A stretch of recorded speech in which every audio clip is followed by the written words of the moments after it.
From Miami Beach, Florida, for TraderInsight.com, I'm Adrian Manns. Let's talk about the action in today's first hour trading pit. So today was a different kind of a day. We came in on post-holiday trading, and what I'd like to talk about for those of you who weren't in the first hour trading pit today is what the strategy was going into the session.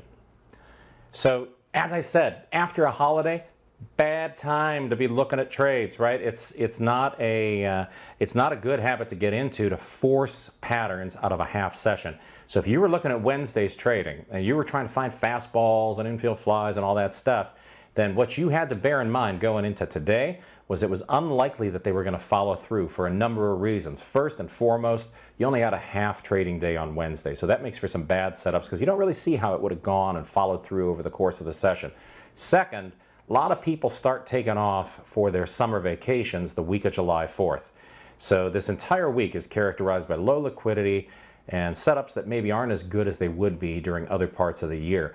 And now going into summertime trading, which is going to be in full force starting Monday, what you're going to want to do is really scrutinize the patterns a lot more heavily than you normally would.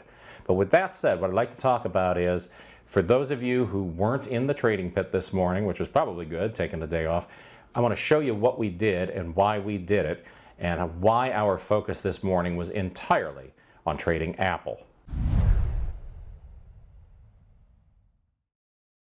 We can see what happened this morning in the pre-market. Not a bunch of liquidity going into that early part of the session, so about 8:30 or so was the first time we saw any kind of trade that meant anything. Then we had this sell-off going into where we were about to open at 9:30.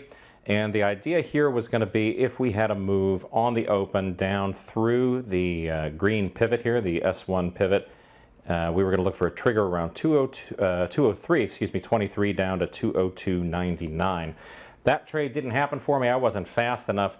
But then the next thing that we were looking at was on that bounce, we were looking at the long side on Apple. And this morning was a little bit different because we were focused on a move up above this 54 line here, because that was the balance of that pre-market support and resistance. I was looking for a push higher. If we had the push higher from 54, I told you the first focus was going to be, does it get through 84? If it hits 84, will it get through 95? 95, because that was this bracket in the pre-market. Also, if you go back on your chart a few days here, you would see that there's support and resistance that balances out right there as well.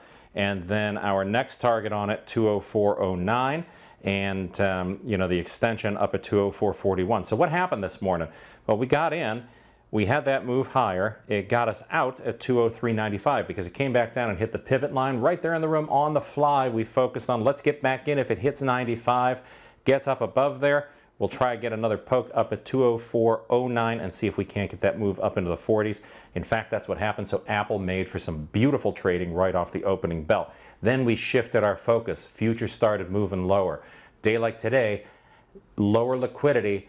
You're going to look for Apple to start following those futures a little bit earlier than you are on a typical day. Most days it leads the markets early in the morning. Today, I said, let's watch the S&Ps, let's watch the Dow. Let's see if the market starts to come in a little bit.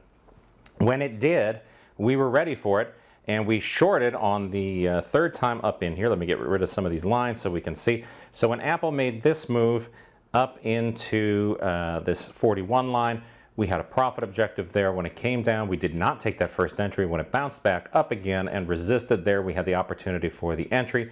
And of course, that one, we had targets at 204.09, 203.95, and 203.84. When I refer to those as soft targets in the room, I just meant don't put your profit objective right there. Let it come down to that line. Once it gets below that line, once it got down below 204.09, I said, let's trail a stop at 204.09. That was after it got to 203.95. When it got down and hit the pivot line, we were out. Then there was nothing on Apple until we got down into this range. When we hit that 203.54 number and got down below, the next bounce to the upside, the call in the room here was, on this reversal, we would get into it and look for a move up to that pivot line. So the first shot on this, it came all the way back down, hit our line again. We didn't get stopped out on that one. Remember, I said let's keep it a few pennies below that line. Came back up, hit the pivot, and then after that, all the trading was consolidated in this tight little range. Didn't really make sense to get into them. This got you into the 11 a.m. Eastern time time frame, and that's always a harder place to trade. As it goes into lunch, less and less reliable. But look what happened today. Today there was actually some nice price action going right into the noon hour in New York.